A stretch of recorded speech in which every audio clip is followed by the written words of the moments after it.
And to talk to us about that, Michigan women's basketball coach Kim Barnes Arico. Coach, good morning.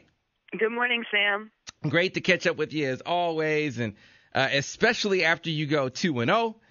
We talked about those games last week, so let's dive right into them, starting with the game against UOD, Coach. And I guess I want to start off asking you, what was the halftime scene, halftime speech like with your team down 11? What did you say to kind of get things turned around?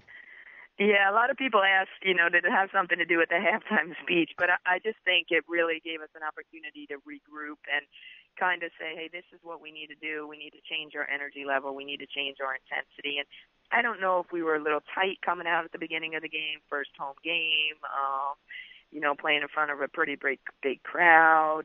So I don't know if we were anxious, uptight, nervous, but we really didn't come out playing extremely hard and doing the things that we normally do. So we just regrouped at halftime, spoke a little bit about that, and our energy level and our focus was much, much greater in the second half. I think we held UD to 18 points, and they might have had 36 in the first half. So we really locked in. We did a great job. We refocused, we regrouped, and we had a great second half. Coach, you had a number of outstanding performances, but you talked about coming out of that break with a different energy, and it was immediately evident on the scoreboard as you guys scored 10 of the first 12 points, and the thing that jumped right out, 8 of those 10 points came from your freshman, Caitlyn Ford.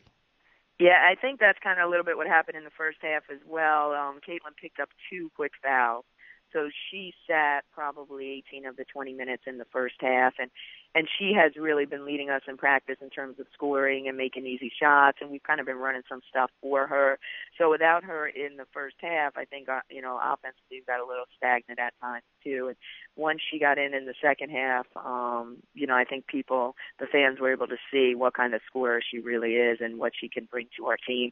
So she had a great second half. Obviously, she's a freshman, so she's up and down at times, and I think people are going to attack her, and that's kind of what caused her to get a little bit of foul trouble. So they're going to attack her on the defensive end, which is something that she's continuing to work on. But she could really score the basketball.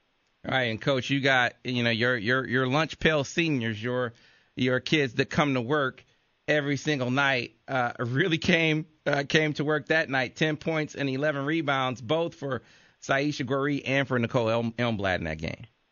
Yeah, those two have just been so solid for us and so consistent. And, we ask Nicole every night to guard the other team's best player.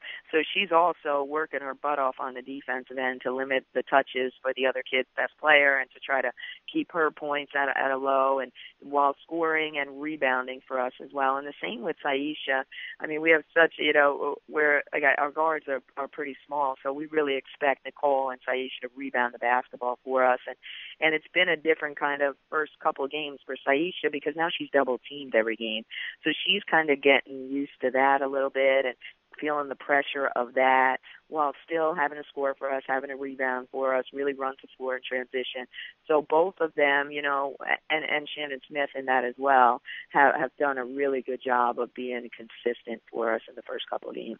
All right, so, Coach, we're talking to Michigan women's basketball coach Kim Barnes Arico here on the Michigan Insider on Sports Talk 1050 WTKA, online at WTKA.com. We talked about just that super quick turnaround for you.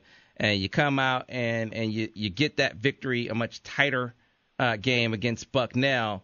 Kind of take us through that one where, once again, you got another double-double from Saisha in that contest. Yeah, Saisha was terrific again. And kind of, a little bit opposite from the first day. We came out really clicking on all cylinders, and we were up big early, started 22-8, really scoring, really defending much better than we did the first half of the UAD game. So really excited early on. And then this time Shannon Smith picked up her second foul super early in the game, and she came out. And then I think we kind of lost our sync offensively, and we struggled for a bit. And then Bucknell caught up, and the rest of the game was kind of back and forth. We made a run to start the second half as well, where we got up 10 and kind of never trailed after that. but the first half was a little bit back and forth. And I think those are things, obviously, with, the season progressing, that we will get better at as a team, putting together 40 good minutes. But we showed some great signs, and Bucknell was a tough team, so that was a good challenge for us. Was that your biggest takeaway, Coach, what you just said, a full 40 minutes, or you look back at the first two games of the season? I guess, what were your big takeaways from those two games? I thought we played great in spurts, and I thought our defense really was much more effective in the Bucknell game, but I think we have to sustain it for longer periods of time. So I think it's our younger kids really getting accustomed to playing at that high level, our freshmen incorporating them, getting them some experience, but then also our older kids being able to sustain that for long periods of time. Like, say, she's going to have to play 30 minutes every night. Can she sustain that level of play? Can she lock in and defend for that long of a period of time? Mm-hmm. So I think that's probably our biggest thing moving forward. But that's going to happen. We're going to grow and we're going to improve, and our younger kids are getting better every day. So I think it's really going to happen. We're just not there yet. Right, and who is 2 games into the season? Yeah. Especially with playing so many young players. And I guess that's the last question about these 2 games. We talked about Caitlyn Ford, who was, again, outstanding against Bucknell. I think she was 6 of 9 from the floor. Pulling up the stat sheet here real quick, but I think she was 6 of 9 from the floor with 15 points. But what about other freshman contributors? How did your other freshmen do in those couple of games?